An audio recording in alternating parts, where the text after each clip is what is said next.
Hey DIYers, I'm Mark Montano, and today on Make Your Mark we are making tattooed mannequin hands. Now I've been seeing versions of these since Levi's used them in their store display in 2013.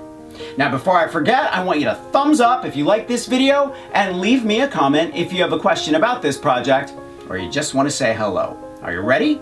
Let's make some tattooed mannequin hands.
Unicorn spit comes in a ton of different colors and it's great for staining wood.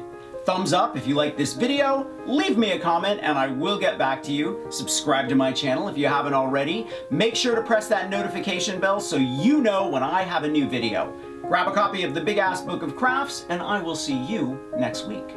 Bye.